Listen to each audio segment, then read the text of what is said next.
둘째 마당 1장을 진행을 하고 있습니다. 우리가 간단한 화면을 한번 만들어서 지금 실행을 해봤고요. 이 간단한 화면을 만드는 과정을 한번 정리해 보겠습니다. 우리 입력 상자를 입력을 했고요. 그 다음에 버튼을 추가하고 버튼 눌렀을 때 출력이 됐어요. 그래서 이것도 자, 아이디, 화면에 추가한 아이디, 우리가 이제 우리 같이 해볼 때는 인풋 1로 바꿨고, 자, 요거는 아웃풋 1로 바꿨는데요. 이 아이디를 어떤 걸로 바꾸든 간에 자, 소스 코드에서, 소스 파일에서 그 아이디를 이용해서 바로 그걸 사용할 수 있다 그랬죠. 그래서 아이디를 이용해서 입력 상자에 입력된 글자를 갖고 싶다라고 하면 .text, .toString 소괄호를 붙인다. 이거 굉장히 많이 쓰기 때문에 이 정도는 기억을 해두시는 게 좋습니다. 그리고 자꾸 입력하다 보면 익숙해져요. 그리고 익숙해지는 게 훨씬 중요하다 그랬죠.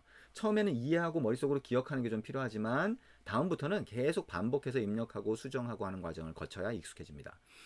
가져온 거를 버튼을 눌렀을 때 화면에 보여줄 때는 자, 요게 아이디가 만약에 텍스트 또는 아웃풋 1이라고 하면 그것 점 set text 소괄호 안에다 글자를 넣어주셔도 되고요. 아니면 그것 점 text equal 하고 그 다음에 큰 따옴표 안에다 글자를 넣어주셔도 됩니다. 자, 이게 입력 상자의 글자를 가져오고 텍스트 뷰의 글자를 보여주는 그 과정이 됩니다. 자, 이렇게 한번 정리를 해봤고요. 자, 그 다음 단락은 자, 입력한 코드를 실행했을 때 에러를 확인하는 방법을 우리가 같이 한번 볼 겁니다. 자, 에러라고 하는 거는 여러분이 코드를 입력해서 뭔가 성공적으로 실행하는 것만큼이나 중요해요. 뭐냐면 에러는 나중에 이제 익숙해져서 실무에서 막 뭐 앱을 만들거나 할 때도 언제든 발생할 수 있거든요. 그러니까 처음부터 완벽하게 다 만들 수 있으면 좋겠지만 뭐 그 실수가 줄어든다라고 하는 건 있을 수 있어도 실수가 없을 수는 없어요. 그래서 에러는 항상 생길 수 있다라고 생각할 수 있고요. 중요한 거는 에러를 어떻게 해결하느냐, 에러가 발생했을 때 그거를 잘 파악하고 빨리빨리 해결할 수 있는지, 그런 게 사실은 개발자의 능력이라고 할 수가 있죠. 그래서 에러를 한번 가상으로 만들어 보도록 하겠습니다. 우리가 버튼이라고 하는 게 2라고 됐는데요. 만약에 버튼 3로 바꿔보면 에러가 이렇게 생기게 될 거예요. 그래서 버튼 3라고 하는 게 아이디어 없잖아요. 그죠? 아이디어 없죠? 그거를 사용하겠다라고 했더니 에러를 얘가 뿌리는 거예요. 에러를 뿌리니까 요거는 에러를 금방 할 수 있죠. 빨간색으로 표시가 되니까. 그리고 에러 표시도 떴고요. 만약에 이거를 우리가 실행하려고 하면 에러가 있어요 라고 해서 얘가 알려줍니다. 빌드 아웃풋이라고 해서 이렇게 알려주고 있죠. 그래서 여기 보면 자, 여기 버튼 3에서 에러가 났어요. 17번째 줄이에요를 알려주는 겁니다. 여기 구체적인 메시지가 있고 여기 17이라고 하는 게 17번째 줄을 가리키는 거예요. 그리고 요 영문으로 되어 있으니까 좀 이해가 안 되거나 할 수도 있지만 버튼 3라고 하는 거를 찾을 수 없다라고 하는 의미거든요. 그래서 이렇게 코드에서 에러가 나면 금방 이해할 수가 있어요. 금방 찾을 수가 있죠. 근데 문제는 뭐냐면 요거는 이제 이렇게 확인하시면 돼요. 문제는 자, 코드에서는 에러가 없는데 실행했을 때 에러가 나는 경우가 있어요. 실행했을 때. 자, 그거를 한번 만들어 볼게요. 자, 그럼 요걸 다시 버튼 2로 바꿔보고요. 여기 앞에다가, 자, 앞에다가, 자, 이렇게 한번 입력을 해보자. 그래서 VAL, 뭔 소린지는 몰라도 상관없어요. VAL이라고 하고요. 자, 우리가 input 1이라고 하는 거를 만들고 edit text 물음표 equal null 이렇게 한번 해보자. 이렇게 그러면 자, 여기에 input 1에도 빨간 줄이 오고 여기도 빨간색이 왔잖아요. 어우, 헷갈리죠? 근데 요 input 1이라고 하는 거에다가 일단 자, 느낌표 2개를 붙이고요. 그 다음에 요 input 1이라고 하는 것도 자, input 2로 바꾸고 input 2로 바꿔보죠. 그 다음에 여기도 input 2로 한번 바꿔보겠습니다. 자, 여러 군데 지금 바꿨는데요. 중간중간 어디를 바꿨는지 잘 보면서 따라해 보시면 됩니다. 우리가 일부러 에러를 만들기 위한 거라서 우리가 아까 입력했던 그런 코드가 아니라 오류가 있는 코드예요. 오류가 있는 코드를 만들어 봤는데 이 화면에서는 빨간색 표시가 안 나죠. 그러니까 얘가 에러가 있는 건지 알 수가 없어요. 근데 앱을 실행을 해보면 자, 앱을 한번 실행을 해보겠습니다.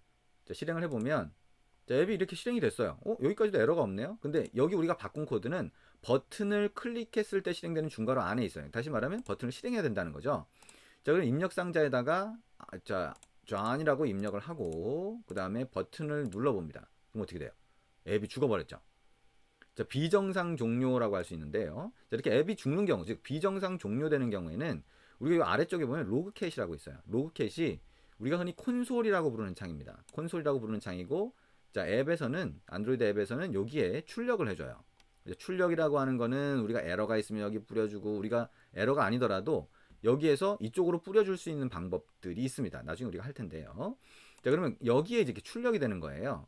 그러면 에러가 어떤 게 출력이 되는지를 보고 싶으면 여기를 보면 되는데, 여기 보면 위쪽에 우리가 떠 있는 에뮬레이터가 여기 표시되어 있어요. 그럼 에뮬레이터를 선택하면 되고요. 여러 개의 단말기가 있으면 그 중에 하나를 선택하는 겁니다. 그 다음에 여기 보면 에러를 보여줄 건지 이게 선택할 수가 있어요. 지금 모든 걸 보여주라는 의미입니다. 버보스는. 그 다음에 에러를 선택을 하면 에러만 보여줍니다. 이 단말기에서 발생하는 또는 에뮬레이터에서 발생하는 모든 에러를 보여주기 때문에 에러가 우리가 발생한 게 아니더라도, 우리가 만든 앱에서 생긴 게 아니더라도 이렇게 쭉 다 보여요. 위로 올라가 보면, 자, 위로 올라가 보면, 자, 요게 우리가 만든 앱에서 자, 발생시킨 에러입니다. 저기 S로 시작하는 부분 있죠? S로 쭉 해서 떨어지는 부분을 올라가 보면 마지막에 자바, 랭, 널 포인트 익셉션이 있고요. 프로세스라고 하는 게 있습니다. 여기 보면 org.techtown.basic이라고 돼 있죠. 뭔가 익숙하죠? 우리가 처음에 프로젝트 이름을 베이직이라고 입력을 할 때 그때 패키지 이름으로 넣어줬던 거예요. 이게 프로세스 이름이 된다. 이 프로세스가 뭔지는 우리가 또 보게 될 텐데, 자, 하나의 앱을 실행하면 하나의 프로세스 위에서 동작한다라고 보시면 돼요. 그래서 이 그 프로세스를 구분하는 게, 앱을 구분하는 게 패키지, 기본 우리가 입력한 패키지 이름이라고 하는 걸로 구분된다라고 보면 되고요. 자, 그게 어떤 의미건 간에 이게 널 포인트 익셉션이라고 하는 오류가 발생했다는 걸 의미합니다. 그리고 at이라고 하는 거는 밑에서부터 쭉 보면 되는데 그 중에 몇 번째 줄에서 에러가 발생한 건지를 여기서 보여주고 있어요. 그러니까 main activity.kt라고 하는 파일의 20번째 코드에서 발생한 거다. 이걸 클릭하셔도 되고요. 아니면 20번째 가보면 여기서 에러가 생겼다는 거죠. 이 에러가 왜 생겼는지는 잘 지금 모르는 상태죠. 우리가 여기 느낌표가 뭔지, 물음표가 뭔지 이런 건 나중에 변수 상자라고 하는 걸 할 때 우리가 같이 할 거예요. 그건 잘 모르지만 어쨌든 앱을 실행할 때 생기는 오류를 런타임 에러라고 부릅니다. 런타임 에러. 런타임이라고 하는 건 실행 시라는 거예요. 런이 뭐예요? 달린다는 의미도 있지만 실행되고 있는 중이라는 거죠. 실행되고 있는 타임, 중간에 발생한 에러 또는 런타임 시에 발생한 익셉션, 예외 상황이라고 하는데 에러처럼 생각하시면 돼요. 그래서 그런 에러는 이렇게 빨간색으로 로그캣 창에 이렇게 뿌려진다. 그래서 앱을 만들다가 뭔가 갑자기 죽었는데요. 그리고 이제 질문을 하시는 분들이 있어요. 그러면 이 에러 메시지가 뭔지를 먼저 확인하셔야 돼요. 그리고 에러 메시지를 잘 해석을 못하겠다라고 하면 이 에러 메시지를 올려주셔야 확인을 할 수가 있는 거죠. 그래서 이 에러를 확인하는 방법, 좀 지금은 조금 어렵게 느껴질 수 있지만 자꾸 만들다 보면 이 에러를 자꾸 보게 돼요. 그래서 그때마다 이렇게 한번 확인을 하시라는 겁니다. 에러를 확인하는 방법을 모른다라고 하면 중간에 잘못 입력할 수가 있잖아요. 근데 그 경우마다 이게 너무 힘들어져요. 에러가 뭔지를 잘 확인할 수가 없으니까. 그러니까 이것도 잘 이해를 하고 따라해 보시면 됩니다. 그러면 이제 그 다음으로 한번 넘어가 볼게요. 자, 그 다음으로 넘어가서 이제 화면 레이아웃을 한번 바꿔볼 겁니다.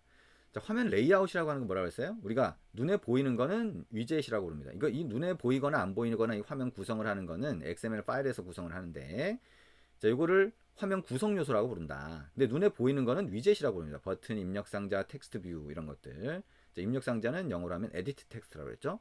근데 눈에 보이지 않는 게 있어요. 그러니까 사용자 눈에 보이지 않지만 이런 것들을 모아두는 역할을 합니다. 그래서 가장 이 단말기의 하나의 화면 가장 상단에 있는 거 전체를 차지하고 있는 거죠.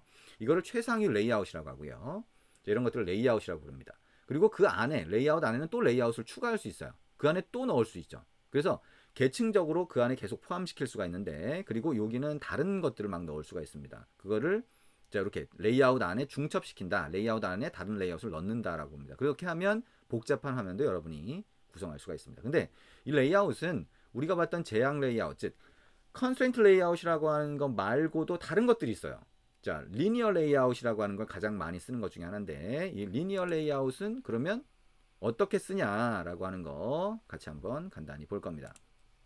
자, 리니어 레이아웃으로 한번 바꿔보겠습니다. 왼쪽에 프로젝트 창을 열어보면 자, 이렇게 보이죠? 이렇게 보이고요. 자, 액티비티 main.xml 탭을 선택을 하면 자, 여기 컴포넌트 트리가 보입니다. 그죠?